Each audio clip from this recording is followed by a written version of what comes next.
Hello, friends. Welcome to another episode of the Australia Today. And today we have a special guest with us, Dr. Jasvir Kaur Nachatar Singh. She is a senior lecturer, not just a senior lecturer, she is an award winning senior lecturer at Trobe University. She's a very passionate researcher in the field of employability and careers for international students and international migrants who are coming to Australia. And she has been an active researcher, Melbourne, Monash, La Trobe. She has worked in the field of internationalization of higher education management, uh, particularly the learning experience ecosystem that has been developed over not just in Australia, but 6 countries, Malaysia, USA, UK, you name it.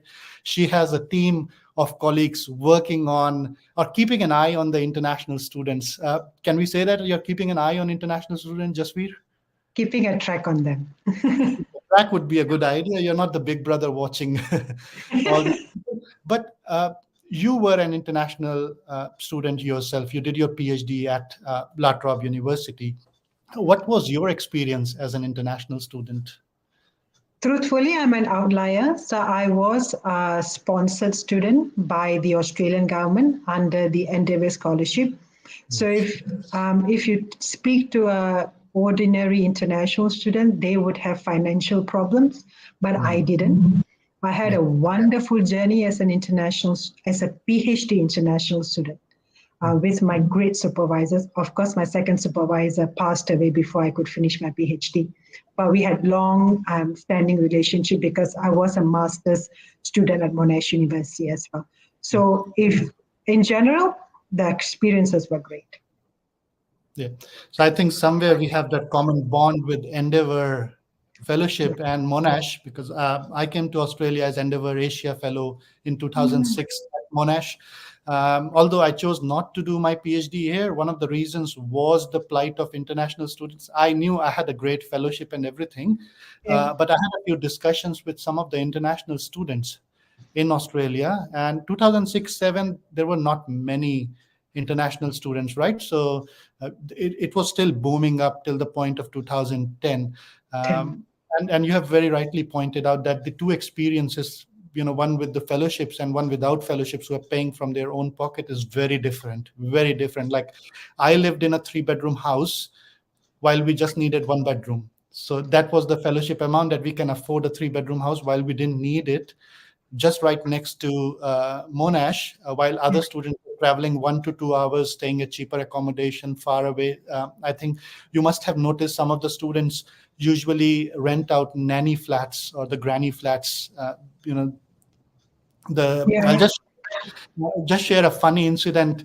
We were sharing a 3-bedroom. I was with my wife, newly married, and then she saw an advertisement for a bungalow in Glen Waverley. Right, so we ended up we were international students researching towards our PhD. We ended up at this house, rang the doorbell, and we liked the house. It was a big house. We said, wow, big bungalow, they are renting at a cheaper price. A lady came out and so we said, we like the house. She said, yes, let me show you the bungalow. I said, isn't this the bungalow? Yeah. Because Indian idea or Malaysian idea of bungalow would be our house.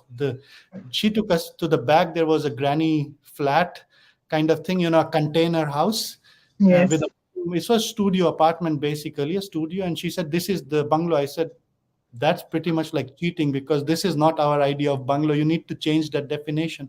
Do you think somewhere the cultural, linguistic differences is one of the reasons that a lot of international students do not like Australia the way they should have liked like other students? So, Australia is a multicultural society. There is no doubt about that. But international students also face discrimination, not only related to employment, but also day to day life. That's what you have mentioned.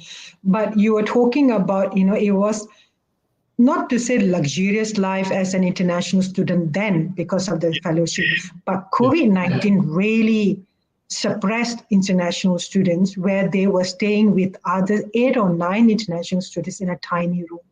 Yeah. And that is very devastating for international students being in a first world country, and they have to endeavor that. And it's not ending. Right now, rental is very expensive in Melbourne, in Sydney, all the metropolitan cities. So yes, pity international students, but we have to have a positive image of being an international student in Australia, regardless whether you are here to gain employment or you gain MPR or citizenship. That's beside the point. But as an international student, you want to enrich your experience. That is very important. Now, and international students right now in Australia, they are not staying in Australia upon graduation. They are going back home. Yes. That's what, based on research, that what we have found. Now, one of the things that you have mentioned is that international students are a hugely important part of Australia's not just university system, but society as well. And if they're not choosing to stay here, they're going back. Do you think it's Australia's loss? No, you see, you are a little I always call myself a little ambassador of Malaysia. And if you come from India, you're a little ambassador of India. But when you go back home, you bring that rich experience where, as I have mentioned in my previous interviews as well, being in Australia, being in an Australian university, we have the responsibility to provide that enriched experiences to international students, which we fail if you think about it. And you bring this back home, and you want to talk about your experiences with your family members, with your friends, so that the word of mouth will be out, so that you can lure or attract other international students. It's a cycle where we fail to understand. Now, if we just look at the numbers in terms of international students coming to Australia, and if I can just have the next banner, and then we can see the numbers have been really promising for Australia in terms of, specifically, if you talk about 2019 numbers and then the 2022 numbers. Can you go through that? What has changed? What was happening before COVID in terms of international student numbers, and what's happening after the COVID happened? You remember during COVID, our then Prime Minister said to international students, go back home. So that is the message that Australia was providing to international students. But I guess there are a lot of factors that why international students are coming back to Australia. Maybe they see Australia as a positive country, recepting them. The work rights the ban was lifted during COVID, and now you can still work up to 40 hours for certain degrees.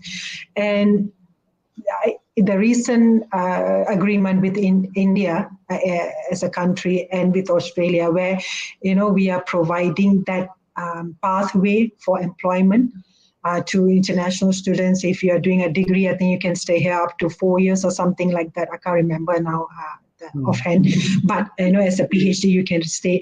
I think that is what is attracting international students to Australia. And in the UK now, they are not in next year, they are not allowing dependent coming with the international. I think that is also a positive point for international students to come to Australia. Yeah.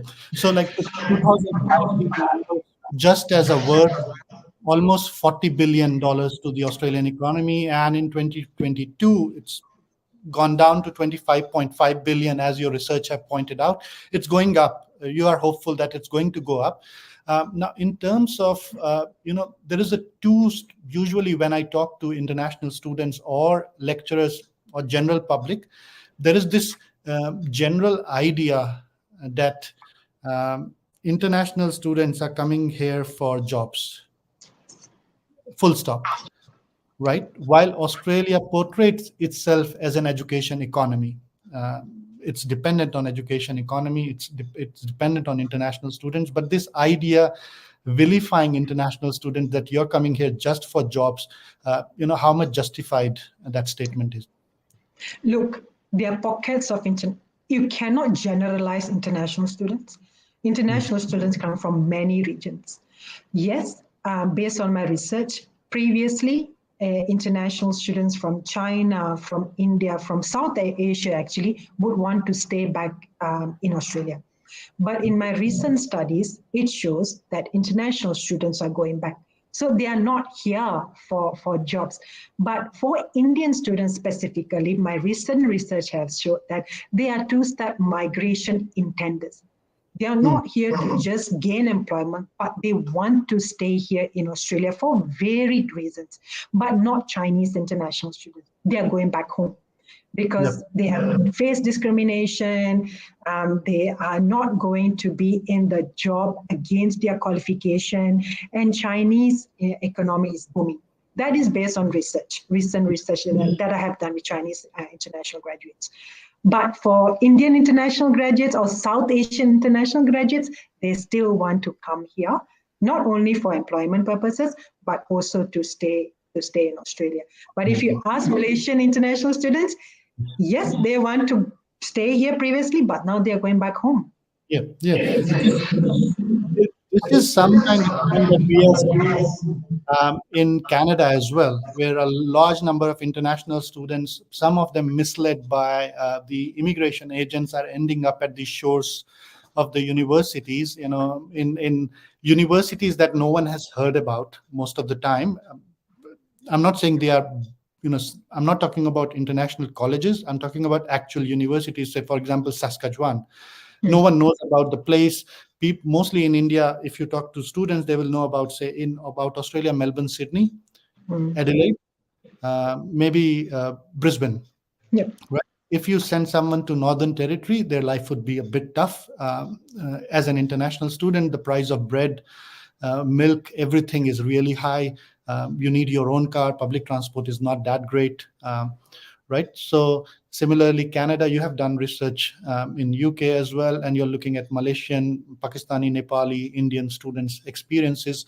I agree with you that a lot of Indian students are now also planning to go back with the, when we were growing up, there was this common, process where our teachers went to UK and USA or European university to get that stamp, PhD, foreign return PhD, and they will get a good job.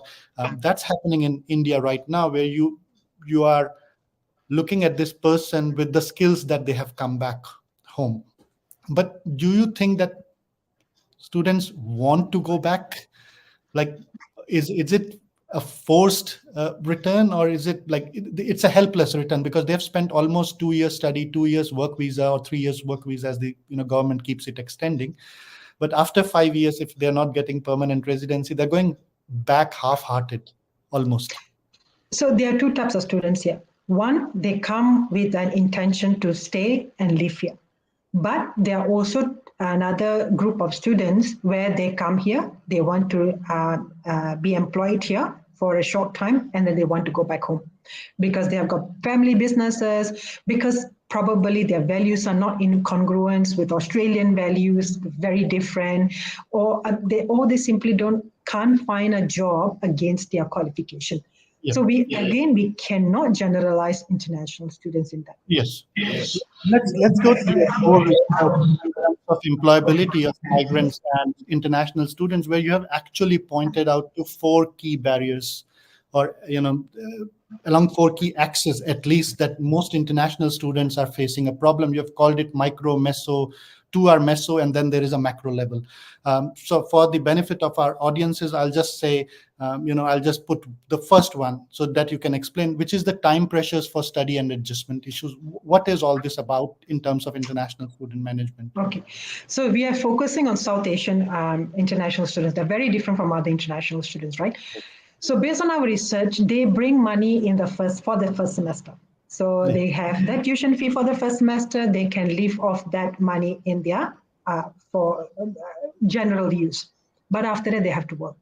So time pressure from study, because they are in a new environment, academic, social, cultural, employment, they have to know how to manage their time.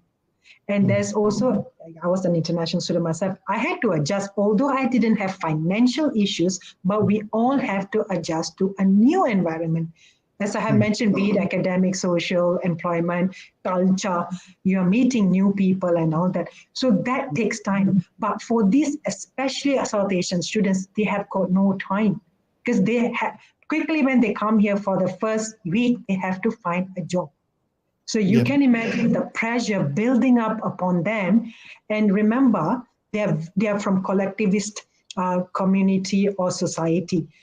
They have to make it. They have to bring that paper qualification back home because their parents or their family members have taken loans from banks, and you know how high interest they are in India.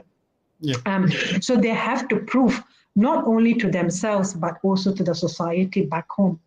So Yeah. that is one of the major problems that they have.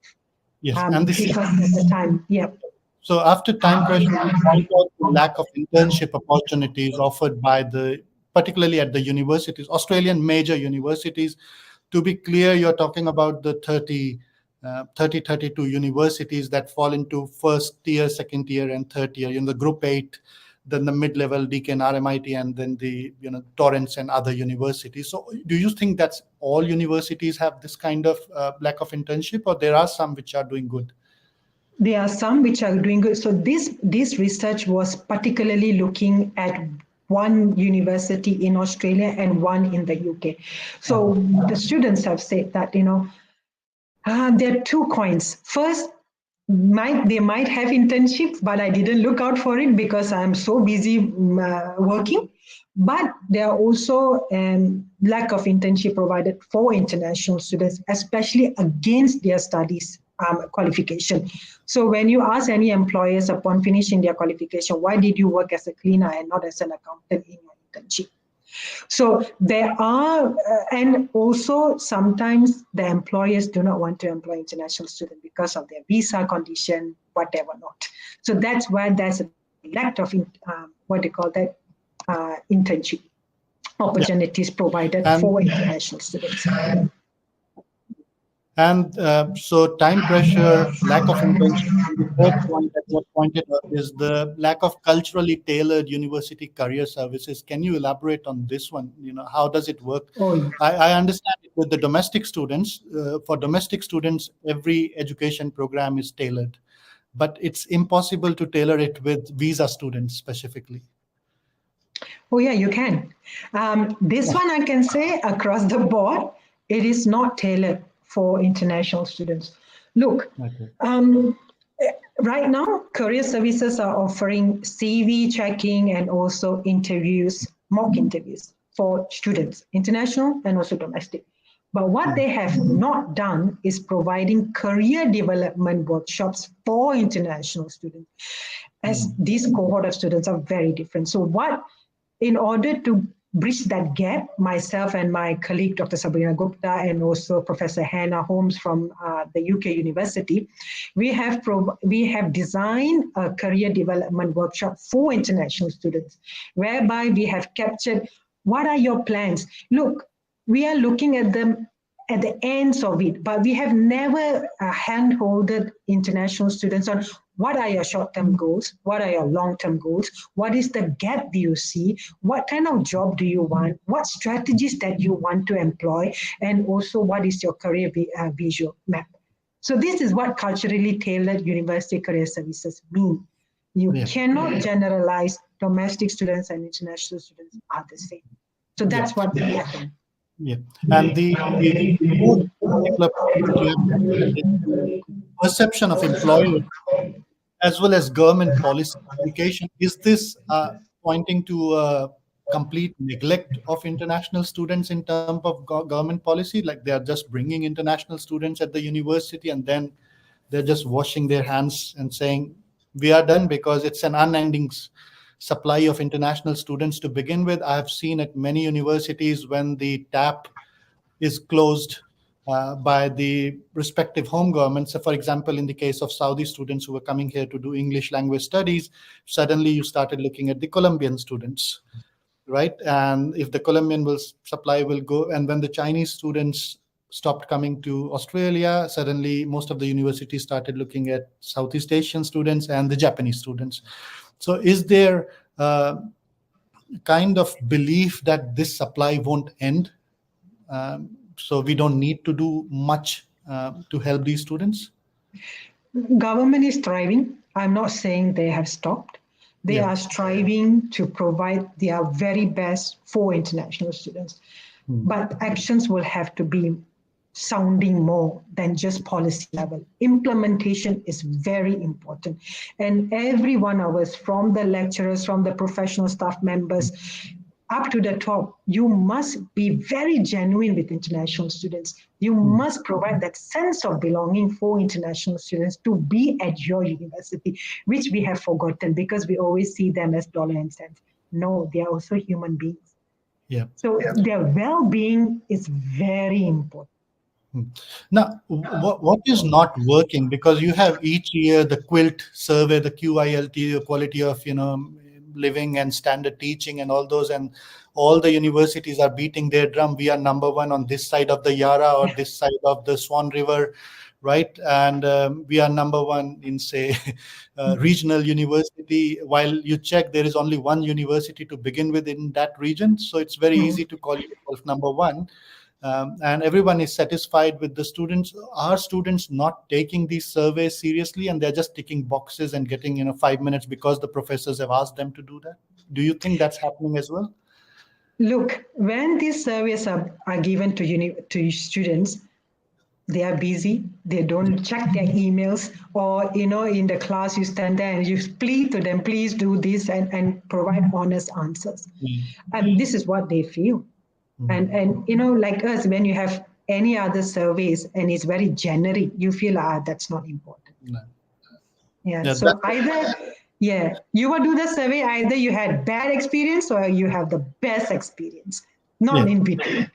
Now, now let's go back to the South Asian students, particularly Indian students. That Indian and Nepali students, they have increased. Yes. Specifically, Nepal students from Nepal have increased. In the last 1 year, we saw some major newspapers bad mouthing Nepal students and the growing number as well. There was no critical evaluation why the students are coming, and because students are easy punching bag for the mainstream media, specifically if you don't like international migration. Now they make up more than 30% of the students studying here, the South Asian students. But when it comes to your research, you have pointed out that almost only 57% of undergraduate Indian students and less than 53% of the postgraduate students usually get full-time employment after they graduate. What's happening to the rest? Why aren't they getting jobs, or why are these people getting jobs? That would be a good question to begin with. What is these 57 and 53% are doing the right thing, what others are not doing? Okay. They gain internship against their qualification. If they're doing accounting, they're gaining accounting degrees. Internship or part-time work or volunteering. Volunteering is very big. So once you volunteer, you can get the subsequent jobs, because jobs here are word of mouth. 70% jobs are not advertised in Australia. They do that. Secondly, is they are on the top of emails, university email center. They get every opportunity the university is providing them. Like at La Trobe, we have got industry mentoring. So for international students. So if you read your emails, you will jump on the board.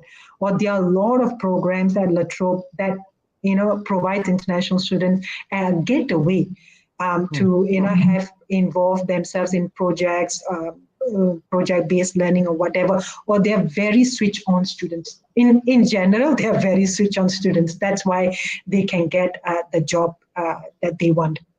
Yep. So those who are not getting, they don't do all that.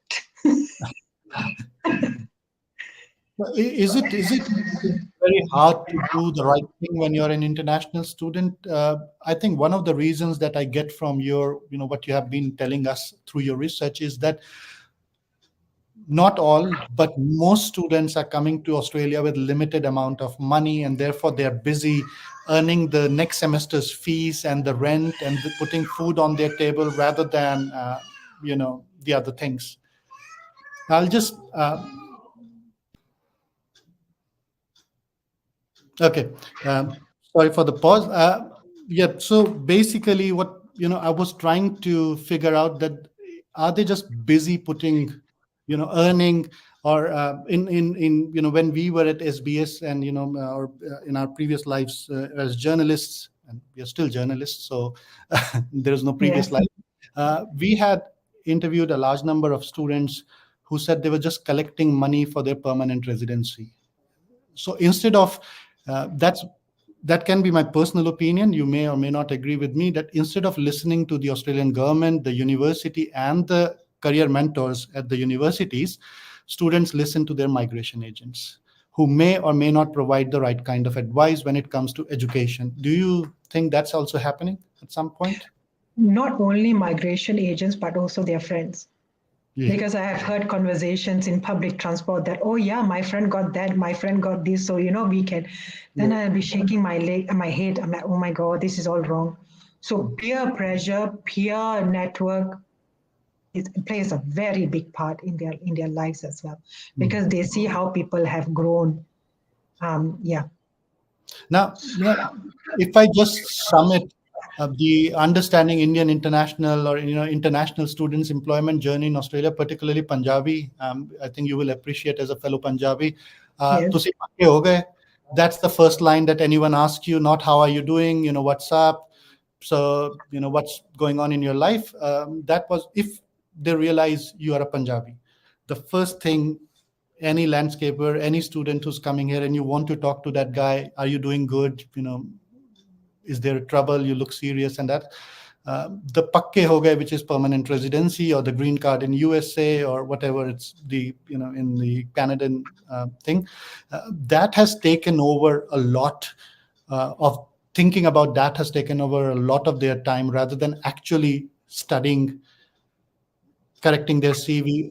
For example, we both are Melbourne based, and I know that Study Melbourne provides really good opportunities for networking, mentor talks, and most of them are online stuff going on. But most students do not use that. Even when I tell my students that please go, used to tell my students, please go and join Study Melbourne's talks. They are free. No one was interested in it. And then and they're not even going to the recruitment agencies. Um, so you See, have pointed out, yeah, please go they ahead. will go to people who they have association with. And according to my research as well, they really put very high emphasis on their lecturers helping them because they know the lecturers. So if you tell them to go to XYZ ABC, whom they do not know, especially Punjabi or our Indian community, they're very reluctant because one, oh, my English is not good. I don't know whether they'll understand me. Number Yeah. two, what would I get from this?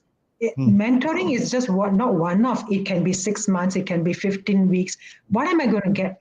So rather than selling the program, you have to sell what benefits You will and have.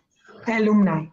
Yeah. It's a big thing where they can see their fellow alumni doing good, Yeah. doing the right thing, and that will influence them. That is Yeah. all based on research, which I have no time to write, but that's what is happening. Now, I haven't been part of the alumni network myself, trying to avoid the old boys kind of gathering or looking at and sharing. Usually, it's mostly about sharing networks and stories. I to tell the students it's good, although I don't do that. I have to be very clear. I tell my students sometimes that I don't go to the alumni network, but I do. When you get an opportunity to be with your peers, people who have been through the same journeys, it's always a good idea to join them. Now, coming back, uh, you have said that career fairs and career supports that Australian campuses provide, especially to domestic students and versus international student, is skewed. There cannot be one size that fits all approach when it comes to international students' employability support. So the Malaysian students would have a different understanding of their journey in terms of coming to Australia than, say, an Indian student, Pakistani, or an Afghan student to begin with, right? But you have certainly pointed out to some key changes that universities can actually do to improve, or not just universities, but also the government can help instead of just ticking boxes. So the number one that you have said is initiating partnership with companies or industry representatives. This is basically industry mentoring, isn't it? Not only industry mentoring, but also providing internships, work placements, volunteering. Because you must always remember, as I have mentioned, alumni network is very big. And I still have that. Latrobe is my alma mater, and I'm working there. So I want to help my own students. Monash was my alma mater as well, and I want to help that student as well, that cohort of students as well. Recently, University Melbourne Malaysian Association invited me to provide this type of talk to international students from Malaysia, and I wholeheartedly willingly went just to give back to the community. This is very important, and it will also open up international students' eyes that look, if these companies are coming or industry representatives are coming, it means international students are welcomed for this type of initiatives. Now, you have pointed out really good things, which is volunteering roles. One of the key things that is a big hindrance in the last 10 years that we have been studying international students or talking to them as journalists is that we do not have the Australian workplace experience. Most universities or private institutions now charge $3,000 to $6,000 to provide you paid internship. I tell my students, go to NGOs, non-governmental organizations, or private, Salvos, Salvation Army stores, St. Vinny's, or pick up anything doing with refugees, migrants, asylum seekers, your local council providing anything. Tell them, this is my background. I'm an IT expert. I would like to volunteer 1 hour or 2 hours each week with you. Will you give me a certification at the end of the month? That is very easy way to learn about Australian workplace by just spending. But most students are not ready to do that volunteering work because they think if I work 1 hour, I earn $35 per hour or, $50 per hour. And why should I volunteer? And rather I would pay $6,000 at the end of 2 years study rather than work 365 days. That's 365 hours of work, right? More than you actually need. See, this is a very short-sighted idea. You are not looking at long-term, you're making networks. With volunteering roles, you are making a lot of networks and you never know who you can rely upon. Like if you're a Punjabi, you can go to the Gurdwara and volunteer. Yeah. There are so many Punjabis or other races coming to Gurdwara to pay their respects, to have langar, and there you can construct conversations. Yeah. So it's not limiting yourself, but also remember, you have to give back to the community and it will come back to you in tenfold. You have to remember that. Yeah. So, and the second one that you have, the access to how to improve is to invite more companies to career fairs. Are the companies that are becoming like a tick box? Okay, we will support Laptop, we will support Monash. So 10 companies again and again coming, and therefore the rejection rate is high. You want to bring in new players who actually understand international students, or maybe who were international students themselves once upon a time, and they have startups and they have started something. Look, this one story will always remain in my mind. There was this one student did engineering, so he went for this career fair, and the HR person, they really liked him because he can speak, he knows his stuff in and out. But when come in, saying that come to our company, the first question was, are you on PR or whatever? And that deterred him. And we are still in contact. And that has really crushed his confidence. And I had to give him some kind of, other ways, go and look out for this and that. But if there are more career fairs, genuine companies coming for international students, giving them a foot in the door, that will just open up their career trajectory in Australia. Or look, students are not going back only to their home country. They're also going to third countries, especially Chinese international students. They're not going back to China. They have got FDI companies anywhere in the world. And I tell Australian students as well, don't just limit yourself in Australia. Go other countries and explore. Yeah. That's very important. I think this attitude that we have come here, I'll just do some punning, which is basically the Urdu safar. which is Hmm. journey, and the English suffer, which is suffering, right? Pain. So the students are not able to understand that you should not look towards the English suffer. You should always look at the Hindi or the Urdu suffer or the Punjabi suffer. Suffer kaisa hai should be enjoyable. If you're Yes. studying, enjoy it. 2 years work Yes. visa, enjoy it, but do not let go of the focus. Your goal is to contribute to the society. You're not here to be pakke ho gaye. You can always move to European countries, come back to Australia. I was in Australia for almost 5 to 7 years. At one point, I thought, let's go back to India. There are more universities, more job opportunities. And suddenly I was in Fiji instead of India. I applied for a job in Fiji. They needed my expertise from Australia. They valued it. For 4 years, I was teaching in Fiji. I was head of school, enjoying everything, contributing, and then that experience, took me to Canada and back to Australia. So See? the idea that I have done this degree, I should stick to this. There is no plan B. I think there should be plan B, plan C, plan D. You should enjoy all the plans when it comes to students. But I really like this idea that the when companies come and they say, hey, you don't have the permanent residency or temporary residency. It has happened with me. 3 levels of interviews with 2 or 3 higher up CEOs and the chairperson, and finally, when they asked about the visa, it's all gone. All your ideas taken by these guys.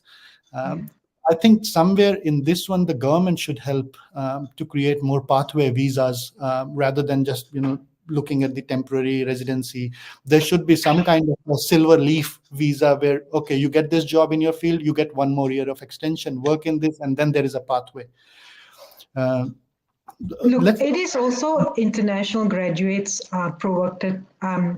proactiveness where to tell them I have full working rights. I am on this visa. So once I get this job, I can get into. So Big Wise is doing a very good job in Melbourne, based in Melbourne. So they are educating international students and graduates so that they can educate the employees. Okay. Look, I always tell my students, if you're not honest, or if you're not transparent, or if you're not telling them this is what I am, this is what I am going to be, then it's just within you, right? So you Yeah. have to inform people. Sometimes people are ignorant, so it's your duty to inform them, to educate them.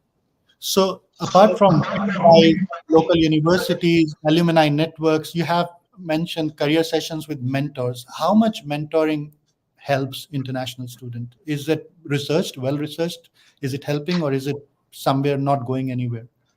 I have not researched mentoring for international students, but I have researched on highly skilled migrant women mentoring experiences, and it Okay. is beneficial. So Yes. we talk about international students finding employment hard. Talk to highly skilled migrant women who Yes. are on talent visa, who have come to Australia. That really gets me off. Like, you are a professor in medicine in Pakistani university. You got invited to come to Australia, and you are just working as a tutor. That is based on my research, which I'm still writing up. Yeah. How mad you are that you are just draining off that skills and knowledge of that person, In right? So then they ask mentors, and you have to get that support. So it is important. Yeah. In 2016, when I switched from academic research to journalism as a radio producer, my first day one story after training was how Indian highly skilled migrant women are finding it hard to get jobs in their field. So the 3 women I interviewed was one of lead team project manager for an IT company back home in India. Other one was a vice president of an insurance company in India, big insurance company that has multinational branches. The third one was a cloth sourcing agent, like a top quality person who sources material for fashion houses. And they all find it difficult. Some changed fields, moved from insurance to mortgage broking related field, but they had to start either their own businesses because none of the Australian companies were hiring them. So that's where I can, attest to that. I still talk to mothers and fathers of my daughters and my son's friends, and some almost everyone has a similar Australian employment journey, that they have got their residencies here, but they are finding it hard to get a job. There are no, say, career offices in terms of, for example, for migrants, you have Centrelink and other services. But for international students, you do not have a career service. You do definitely have Study Melbourne or WIC-WISE, which are educating and helping mentoring, but you do not have a one-stop shop where international students can submit their CVs and say, hey, I want a job. Because a large number of students have said that employment agencies to put their applications at the back because they don't have the understanding of the visas. So, no, that is true. Yeah. Yeah, go ahead. So the fourth point that you have made is about careers offices, or something like that. Practical career planning, basically. Yes, that's what my very good colleague, Dr. Sabrina Gupta, myself, and a professor from the UK are doing this. So we are providing career development workshop that talks about their career planning and development to guide international students to really think about what they want to do, where they want to go, how they want to go for it, and visualize their career. That is very important. So if we sum up the journeys of international students, particularly from South Asia, do you see things changing for the better, or do you think it will take a lot of time and effort for both the government, universities, to help the international students who are coming here? If we know that the boom came from 2009, 2010, and up to now, things are slowly changing. It's not drastic changes. We know there are a lot of hurdles, challenges from top down, bottom up. But I am very positive that with all people working together, be it international students, be it international graduates, highly skilled migrant, we are going towards a positive road journey. That's what I hope and I can see, but it will take years to come to be perfect, I would say. Dr.